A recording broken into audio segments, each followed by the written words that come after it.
Ladies and gentlemen of the media, you may be surprised as to why did we call this press conference, and that is how things are, and that is how we went. Last night, you must have got the message in your social media, a letter written by the first Vice President to the President of the Republic.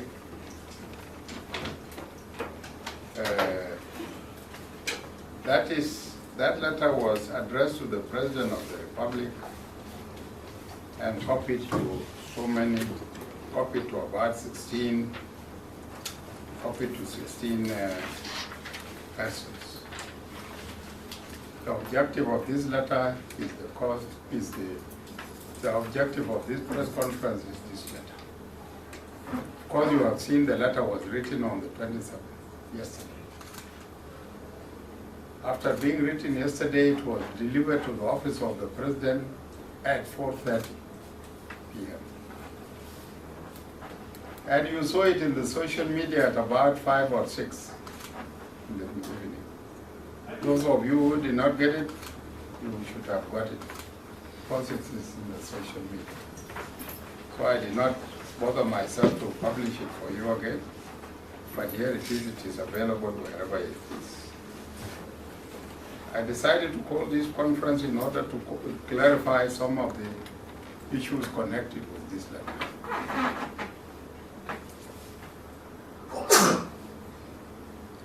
This letter was written, of course, on the 27th of February 2025 by His Excellency Dr. Riek Machar, the first Vice President of the Republic of South Sudan, and the chairman of the SPLM-AIO.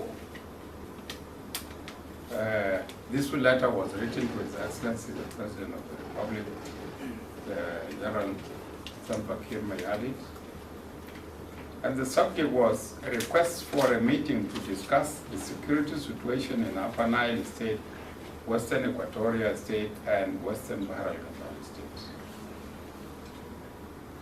Our main problem is that it's not the request, but the way things have been done. Yesterday, when the letter was taken to the office of the President had already gone home. So the minister in the office of the President decided to keep it for this morning, so that it is presented to him, and then he will act on it and give the necessary directives. And instead, the letter appeared last night in the social media before it could even reach the person to whom it was addressed. This is the irregularity which we are trying to address.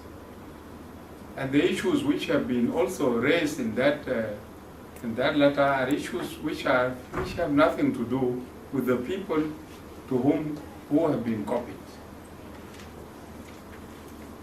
If you read through, you will find that it is copied to so many people, about 16 people who are copied.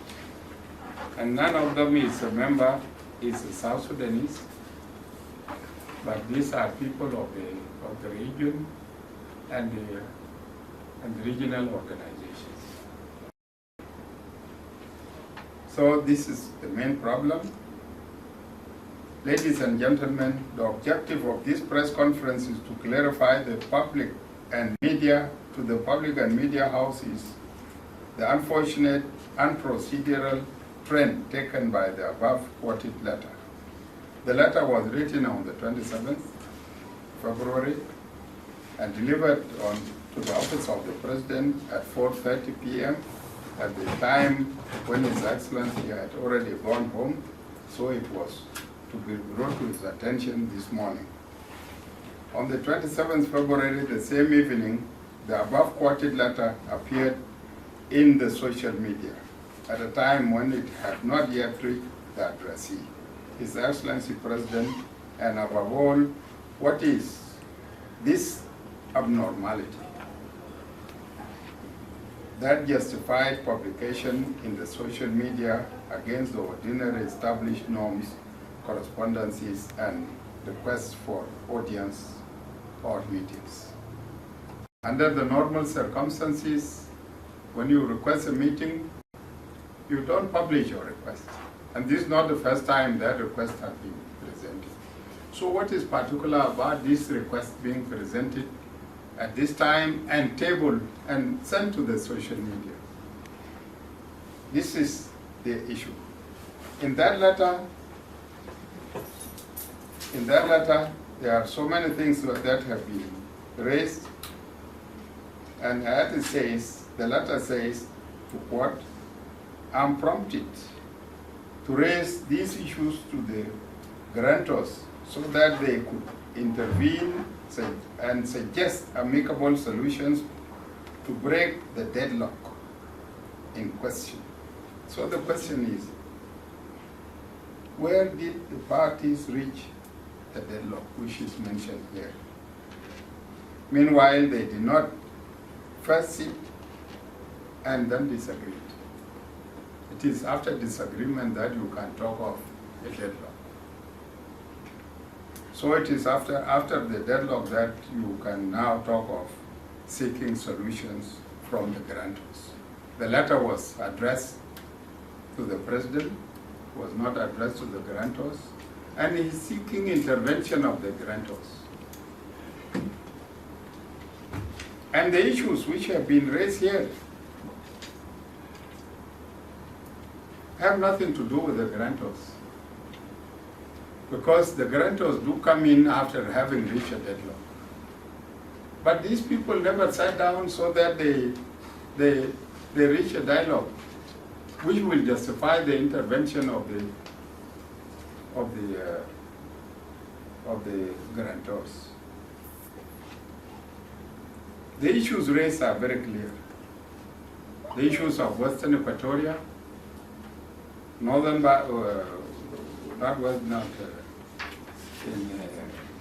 Western Bahr Ghazal, and Upper Nile State. You know very well what is happening in Western Equatoria. Western Equatoria, after the removal of Governor Futuyo, the people of Western Equatoria decided to go on rampage, and they ransacked the house of the governor. This, you have all seen it. There is no army there which was in uniform attacking the house of the governor, but this was the civil population.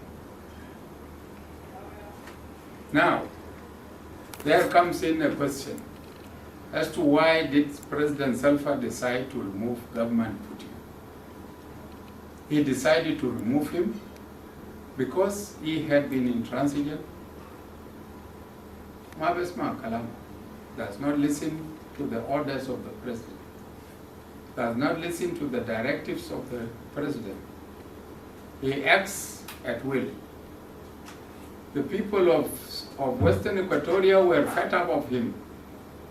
The president requested the first vice president so many times to remove this man and bring in another person to substitute him. But what happened? Nobody, the first vice president had not been listening to that. And the agreement, by the way, should not be misunderstood and should not be misinterpreted and abused. The president of the Republic is the president of the Republic. And he is the one responsible for security of the people of South Sudan. He is responsible for the protection of the rights of the people of South Sudan. Yes, the agreement, the current government is the government of the agreement, at the top of whom is the President of the Republic. And if he is dissatisfied with the performance of any official in the agreement who is from any other party, he has the right to ask that party to remove that person and replace him. And nobody has the right to refuse and say, no, I'm not removing him because he is my candidate and he is my best man. No. This is what it is.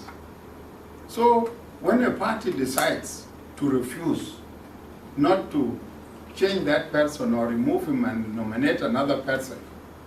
Meanwhile, he is not performing well and not delivering to the people in the state or even here at the national government.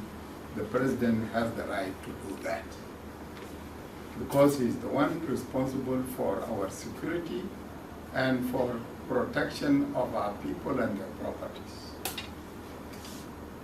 So this is what happened.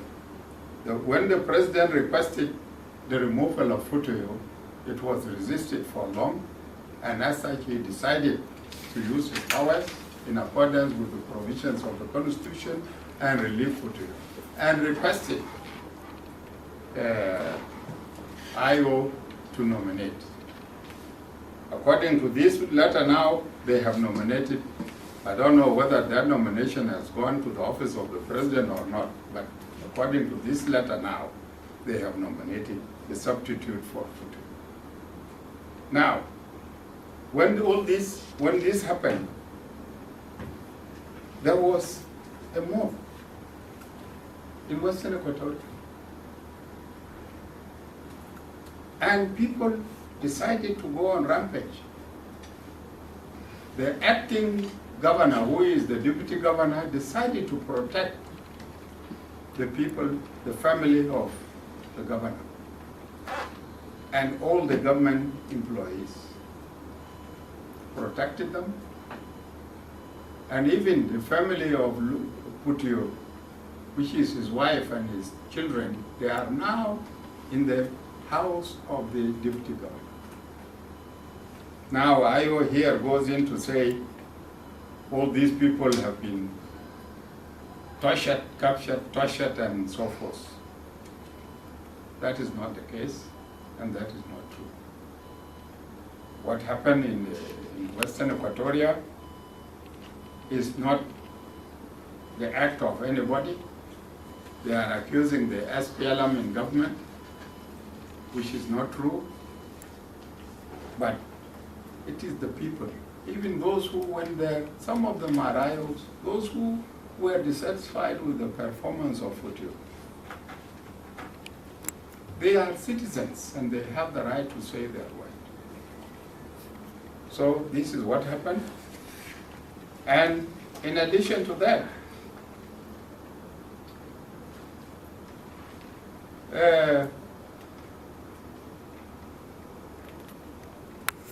there is a hospital, a health facility. Those of you who are from Western Equatoria, even, there is a health facility for sleeping sickness called Lirango. Lirango is a place, is a hospital, is a medical facility between Yambio and Antara. This place, instead of being handed over to the health authorities so that the facility is functional, Futuyo, despite the fact that there had been orders that that hospital should be vacated, Futuyo decided to use it as his headquarters. Kata fogu jeji tau, guide fogu zamanda kulu. You remember very well when Futuyo was directed here by the president not to go back to Yambio. He decided to go back to Yambio. And he directed his forces who were in Lirango to come to Yambio, and they celebrated. You might have seen them celebrating in the social media. They celebrated the return of Futuyo and for his being intransigent. People were celebrating the Mukhalaf Talimat.